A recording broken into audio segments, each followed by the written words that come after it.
it was near impossible. Trying to figure it all out, get it all together, keep track of the numbers. It was definitely kind of a shock. Today we're joined by Chris, 6-year Navy veteran, to talk about his financial journey, his path to financial freedom, and how veteran debt assistance helped him along the way. When I did join the Navy and I was finally making a little bit of money, I kind of went crazy. Clothes, shoes. Not having much growing up, you always want for more. Of course. My wife and I really want to build a house. Most men are. I'll figure it out. I don't need help. And then at one point I was like, whoa. I don't think I've ever had anything impact me more than that. Kind of makes you feel like a failure. I don't think there's any point, even maybe starvation, where I wouldn't go for my kids. But you never know how things are gonna go. Would you do it all again? Can you tell me about Wichita? Tell me about— Yeah, of course. Tell me about the upbringing. Tell me about all the early Chris years. It's actually a bigger city than people think. It's not just wheat fields and corn and stuff like that. I really enjoyed it. There's a lot of stuff to do, actually. Yeah. It's a really nice area to live in most parts, like every other town. So you were there from when to when? I was born in, not that it matters, but Via Christi Hospital in Wichita, Kansas. Yep. And I left at 9 or 10, okay. So 5th grade range. Yeah. Yeah.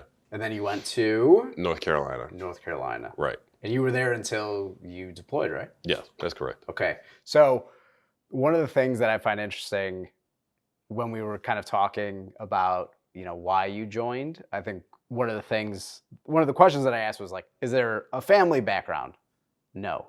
Right. So one of the things that you did say to me is like needing something new, kind of knowing around like maybe 16, 17 that was something that you wanted to pursue. Can you kind of take me through that? Yeah, of course. So the town we moved to was a really small town, way smaller than anything I've ever really been used to. You could pretty much walk everywhere. There wasn't a lot going on in regards to everything, but specifically like school or what have you. Like most people would go to school and then be a local official or a police officer.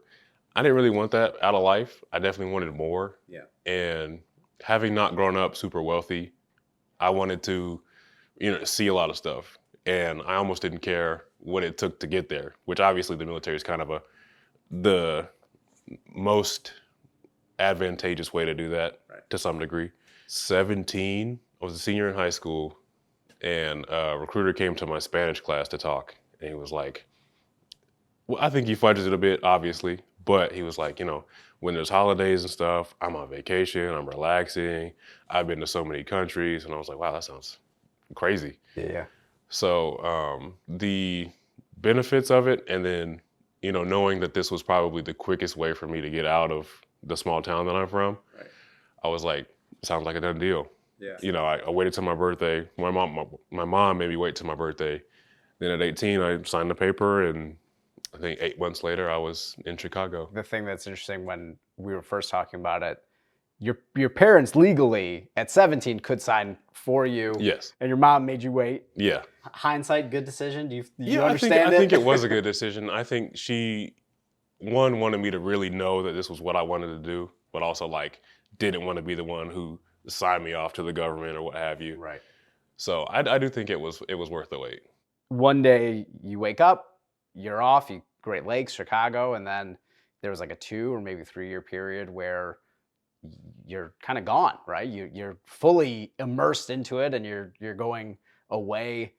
Any memories from that kind of like big change in small town, North Carolina? Now you're like a grown-up adult legally and like physically maturing into that new life. It was definitely kind of a shock. Of course, there's always like what they show you on TV of what Right. boot camp's supposed to be like. And I joined at 18, so I was obviously fresh, not even having lived life yet. Very similar to like regular life in that you kind of always have to be somewhere, Right. and there's always somebody telling you where you need to be.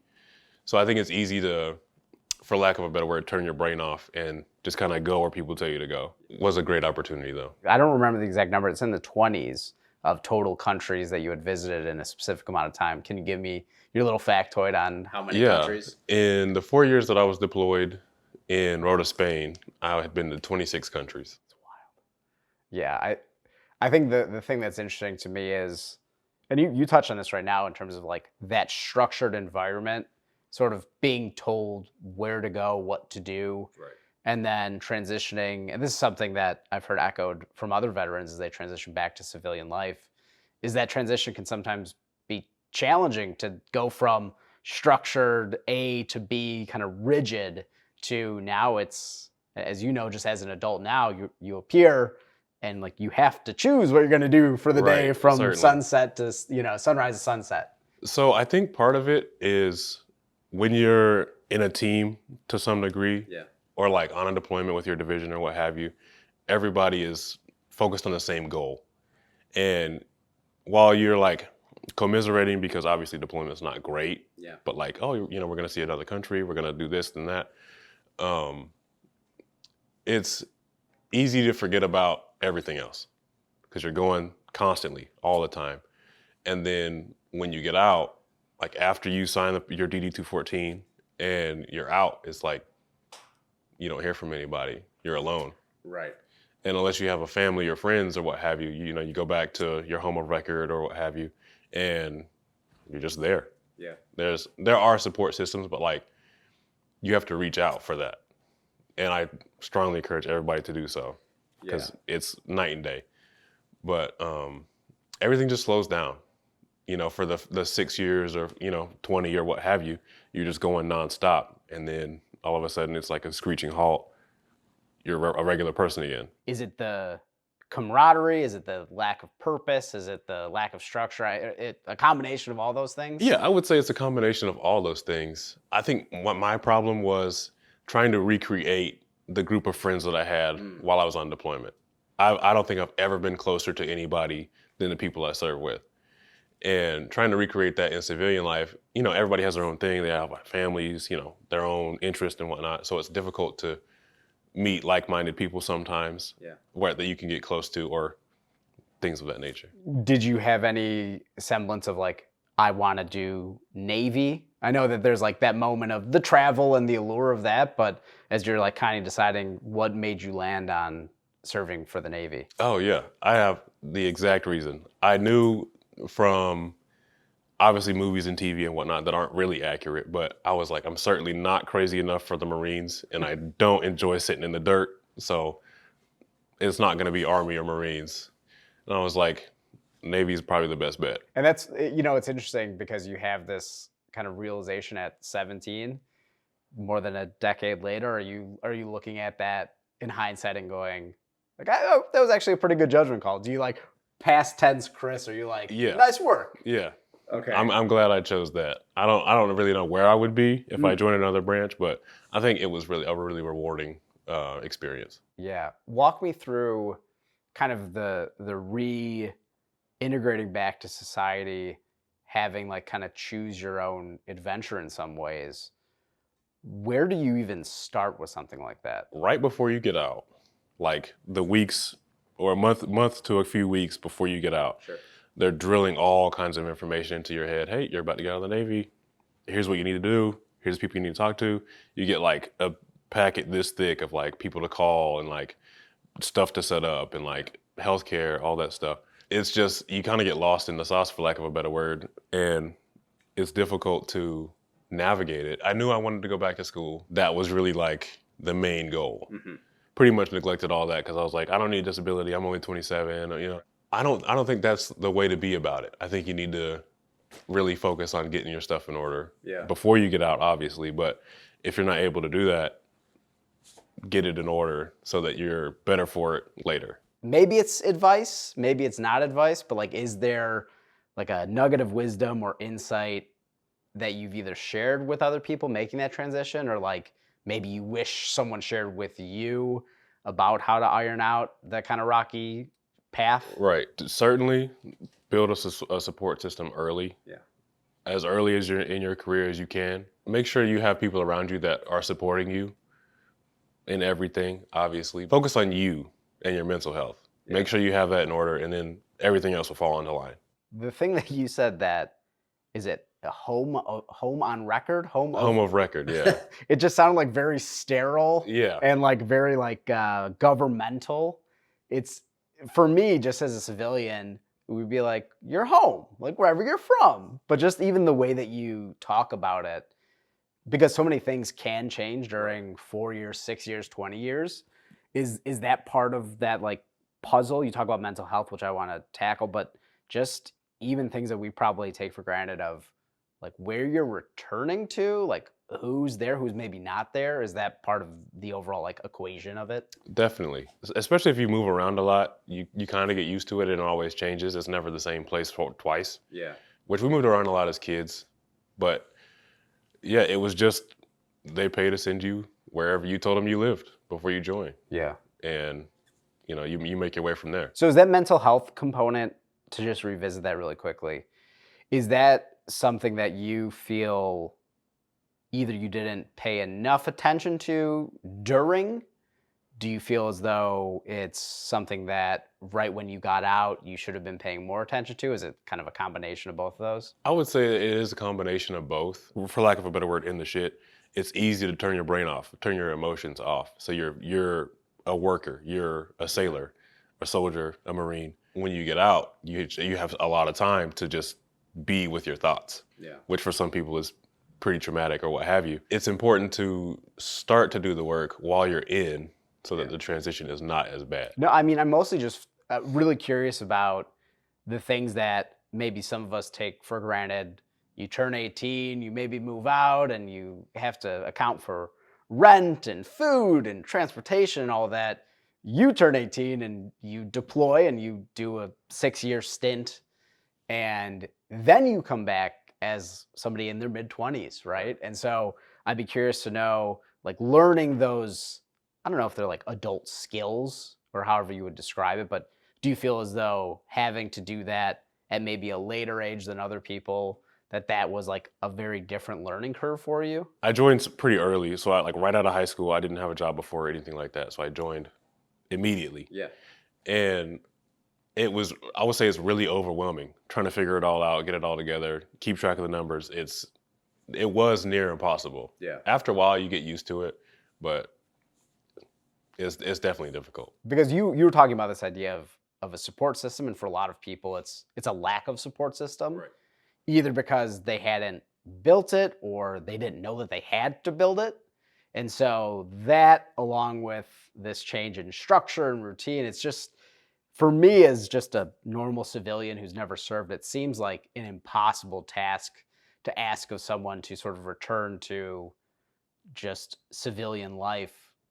Obviously it's commendable, but it also just seems like, of course, you're in some ways kind of set up for failure in those moments. Right. Luckily enough, I married my wife before I got out, and she's been just a wealth of support for me. Yeah. And I don't know, it's hard to put it across via conversation, but like having somebody to support you is an invaluable resource. Yeah. It helps ease the transition. Who can throw me the conversation cards? So these are Diary of a CEO conversation cards. Okay. We're not going to perform any sleight of hand magic, but basically there are questions written on a side. I'm going to shuffle the deck. You get to cut the deck. Okay. So that people, I mean, I could theoretically stack it still. I used to love doing that, but neither here nor there. So you can cut this. We're just going to pick a couple from the deck, and I will ask them to you. I will let you know there is one question in here that I despise. And Okay. if we get it, I will very angrily throw it to the side. No problem. Would you do it all again? I would. Okay. I don't know that I would do my naval service the exact same way, but I would certainly join the military again. I think I would do Navy again and do that. But I think maybe if I could do it again, maybe I would do 20. What was it about the experience, the impact on you, the impact on your life, and how you think about the future that makes that such a quick kind of snap response? I think that being in the military, there's so many programs that veterans and active duty military can take advantage of, like VA home loans and things of that nature, GI Bill. But I would say it puts you ahead of the curve by like 50%. Okay. So if you were starting from zero, you're probably like 50 to 75% ahead of that after the military, Right. or even while you're in. And I think it's a great opportunity for anybody, even if you only did 4 and then went to school or what have you. How much do you accept yourself So just in terms of decisions you've made, kind of where you are in life. I know one of the things that we talked about is like going to school, earning your education, but like it as Chris sits here now and all the things that you've gone through, the life that you've lived, are you kind of comfortable? Are you happy in your own skin? Certainly. I feel like I've done a lot to, in part because I was a really anxious kid, Yeah. even through high school. And joining the Navy was sort of the catalyst for breaking me out of my shell in like the quickest, most aggressive way possible. And I'm thankful that I took the chance, and it definitely made me who I am today. You know, more social, more outgoing, and what have you. Even doing this would have been like, I don't even know, conversion therapy when I was Sure. younger. I'm pretty satisfied. I know I still have a lot of growing to do, obviously. Yeah. But so far, so good. Yeah. Do you think young Chris would look at present day and be like, no chance? Yeah. Like I would, Certainly. like this is not who I like. I'm never gonna get to like this level, or I would never get to this like degree of comfortability talking to people. Yeah. I certainly think that I have fostered my true personality, I guess you could say, over Yeah. the years. I think my younger self would be very proud of me Yeah. today. Well, that's great. That should have been the correct answer anyway, because I as somebody who too was a very anxious child, still an anxious adult, I think that's like the marker of growth and progress of being able to look at it and be like, hey, this turned out okay. Right. Like I'm actually pleasantly surprised by this. So I always find that to be funny. On the topic of anxiety, this is more fear based, but it says, what is one thing that you would do if you weren't afraid at all? So is there anything that maybe is holding you back?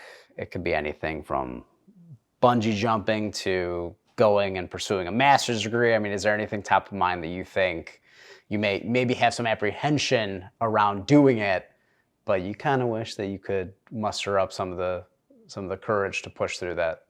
Yeah. I think, and this may be true for a lot of people, the fear of failure. Yeah. Certainly. I try not to let it hold me back from a lot of things, but you never know how things are going to go.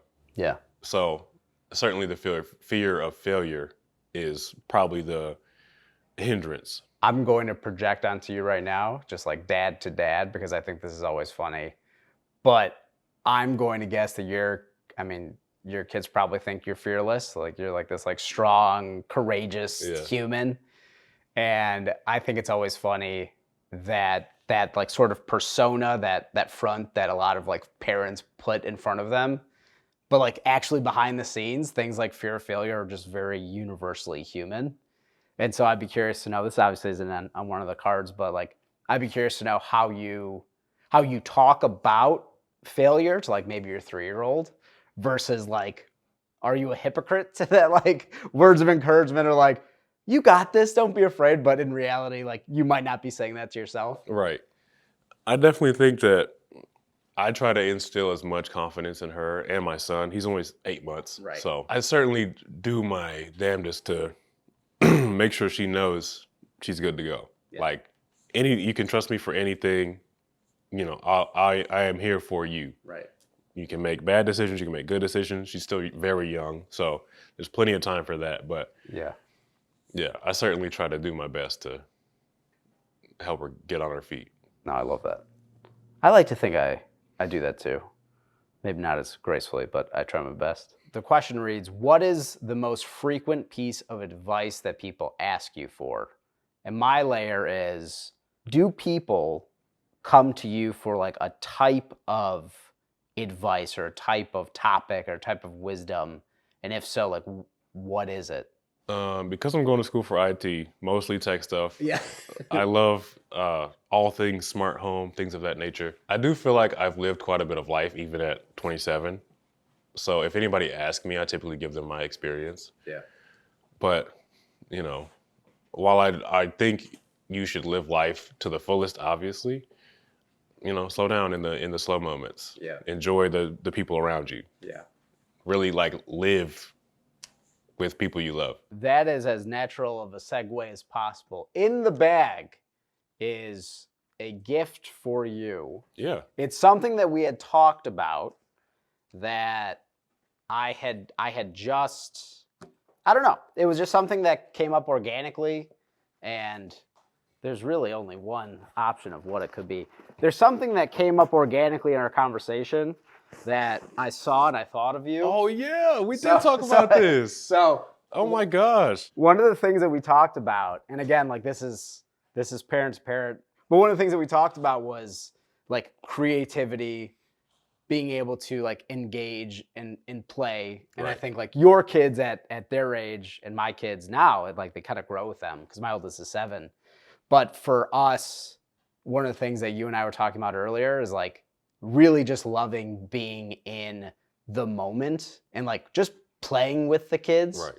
And I will brag for a moment here, but I gave you a Magnetile Pro tip, which is they're magnetic, like that's how it works. And if you have a magnetic fridge, you have like a garage door, you can actually stack them up on those. This insight brought to you by the good people at TikTok. But yeah, I saw it one day and I was like, I could put this on my garage. So that's for you. I know it's, you know, it's one of those things where sometimes when we're in those moments, we're not always thinking about like what could make this better or what could make this like different in some ways. And so I figured the kind of open canvas, the blank canvas of Magnetiles at like that age and you and your involvement, I was like, I saw it, I thought of you, and I was like, this is the thing that I think. We spoke of thoughtful gifts. This is really nice. Yeah. Yeah, well, it's for you. We can obviously kind of put it off to the side. I want to make sure that we don't lose it. Thank you. When you're dealing with debt or when you're dealing with having trouble, whatever it might be, personal loans, credit cards, things like that, what is the impact of this like kind of looming debt on the everyday that people probably aren't privy to or they don't know is impacting somebody who's like dealing with debt? Equated to like always having the thought of it in the back of your mind 24/7. Like you never get a break from thinking about, oh, how am I going to make this credit card payment, or how am I going to pay my rent, or what have you. Getting a gift for somebody doesn't even come up on your radar. Yeah. Obviously, it's, you know, you do what you can, but it's really great to have like, you know, 2 sets of grandparents or what have you for our kids so that they can get like all the gifts in the world and we don't really have to do too much. Again, it's that looming kind of voice in the back of your head, but you're deciding, I'm going to get this gift, I'm going to get this thing for my kid. I guess the thing that I need or I want just gets kind of kicked down the road. You know, I would even be willing to, you know, do bread and water to give my kids what they need. Yeah. I don't think there's any point past that, like even maybe starvation, where I wouldn't go for my kids. Epiphany is probably too strong, but was there a moment where you were sitting there and you go, uh-oh? Or was it just like slowly you saw it creeping up and you're like, this isn't good, and it just got to a point where it started boiling over? I think it was more gradual. Yeah. Because I didn't get out with like a whole crazy amount.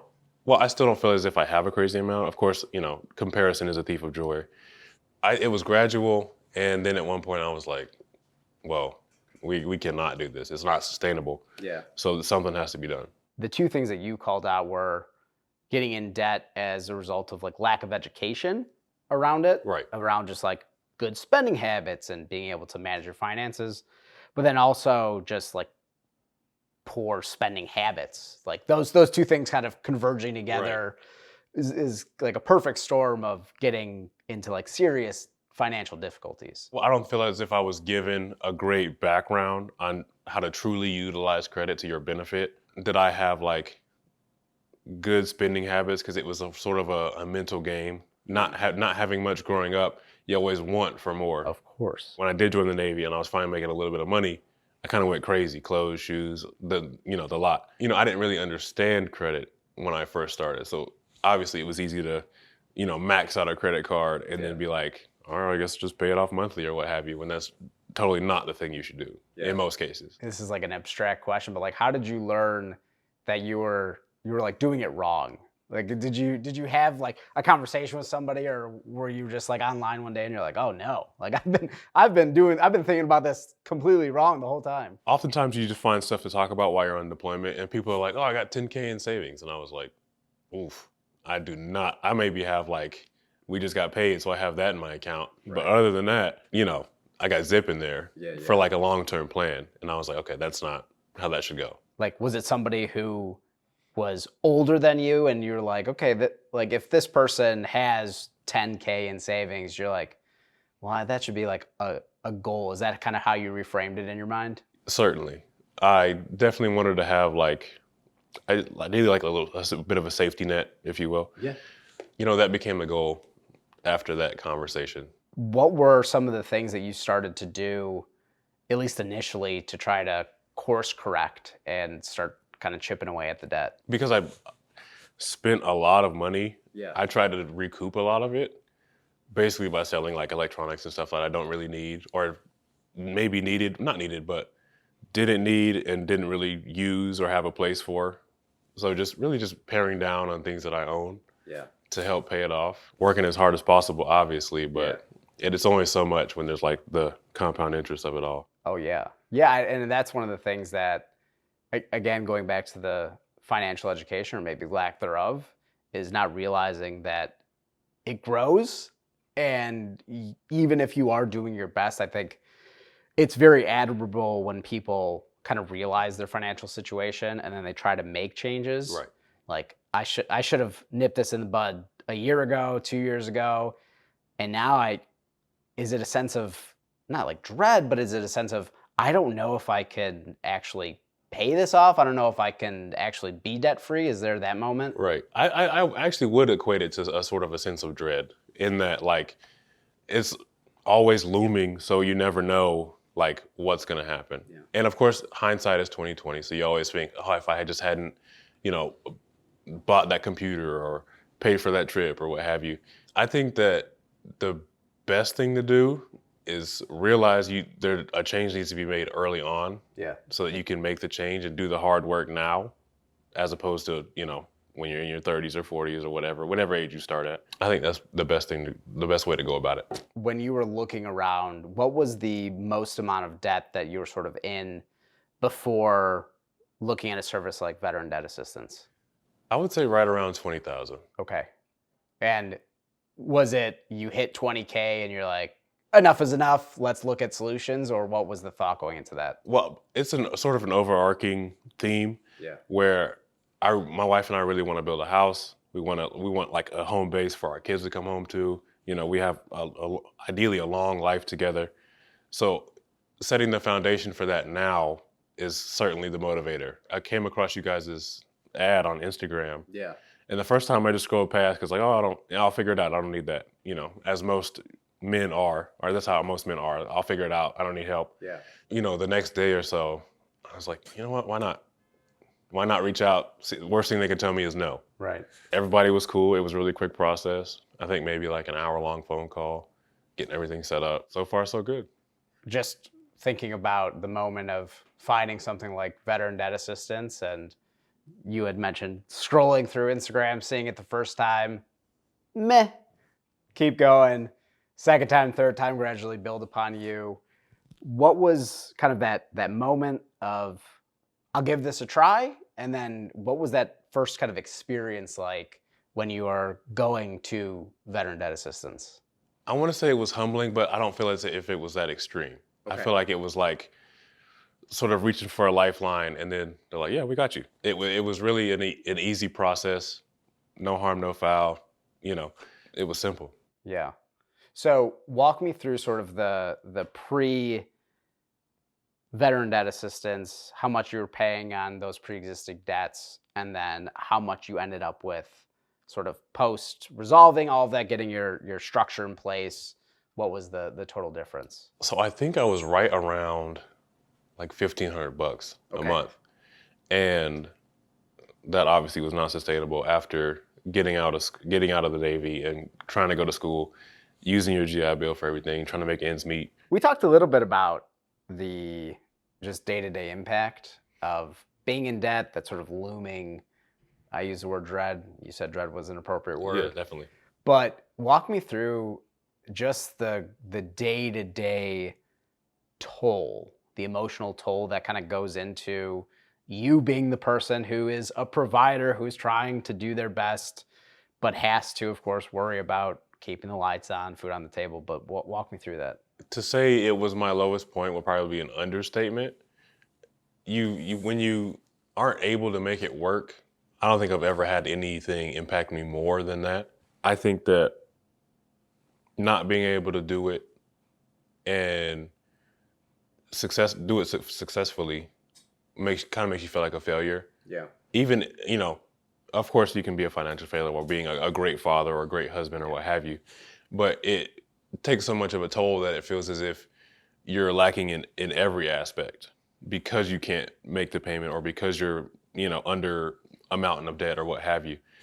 So it's definitely extremely taxing mentally. Is it like a sensation of relief when you go through a program like veteran debt assistance and you now have a structure and a plan and a path forward? How would you describe that sort of change from feeling like a failure, feeling like, oh man, I'm just coming up short despite your best efforts, and then you find veteran debt assistance, you put a plan in place, and now what's kind of that feeling after?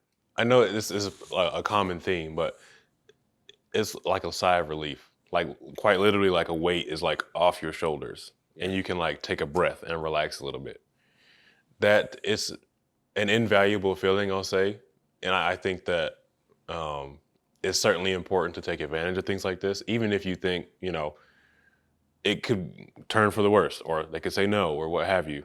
Take a chance. It's probably like one of the better feelings. Something that you said earlier, which I think is just a really important note, is as you're navigating and looking at all the options, as you're thinking about what to do, you have this crossroads. I mean, you're very self-aware, so you know that it's just not working, that the debt is building and building and building. Right. But are you also thinking maybe I can figure this out, or is it really just in that moment you're going, I need help. I am not scared to say that I need help. I need to find what the solution is. Right. It most certainly was. I don't know what to do. I need help, and I know that. And knowing that without having or without having seen you guys come across my feed is like, who do I talk to? What do I do? Like, there's, I don't know, hundreds of thousands of advertisements of this sort of degree. It just like once you know you have a resource and you can act on it, easiest decision you can make. And just so that I know, you had previously said before veteran debt assistance, it was your payments were around 1,500. Can you just walk me through, before veteran debt assistance, I was paying X amount, and then after veteran debt assistance, now I'm paying Y? Yeah. Prior to, like I said earlier, $1,500, and then now like $264 a month, Okay. around 270 bucks. Yeah. So way more doable than the $1,500 for everything. So that delta between, let's call it 300 and 1,500. So there's a $1,200 difference Right. of what you now have. Not to say that you're spending that $1,200 difference, but what does that look like in just like practical everyday terms for you? We definitely made certain sacrifices in regards to like where we shop grocery wise, or like, the things we're able to afford for our kids. Not comfortable per se, because like obviously we're still on the journey. It's not over yet. My wife and I are now able to offer our kids much more than we were before. Now that you have a plan in place with veteran debt assistance, are you thinking we can go on a date, or like we can do something different? Is that kind of an unlocked part of just your day-to-day, week-to-week life? Certainly. I think that it's certainly made me a calmer person, because people have different reactions when they're faced with anxiety.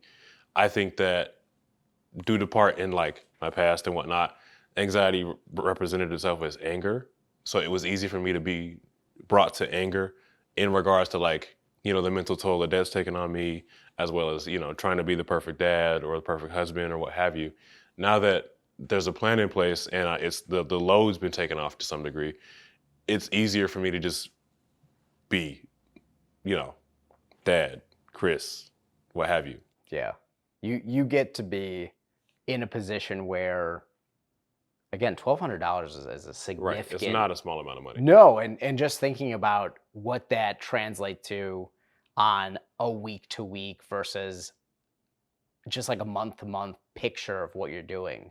I mean, just in very practical terms, we're talking about $300 a week that is now available that wasn't there before. Right. And again, it's not like now you're going crazy. You know, I've got $1,200, woo! But it's more of now when we're making a decision for this week, we have $300 that we didn't Yeah. have before. There's a little more wiggle room. Yeah. Yeah. So is that what it is? Is it that sensation of now we have more wiggle room? Now we just have a different kind of set of opportunities that we could pursue? Right. It's along the lines of like now we can relax a little bit. Cause like prior to is like grinding to make sure we can get to where we need to be on time, you know, every 2 weeks or every month or what have you.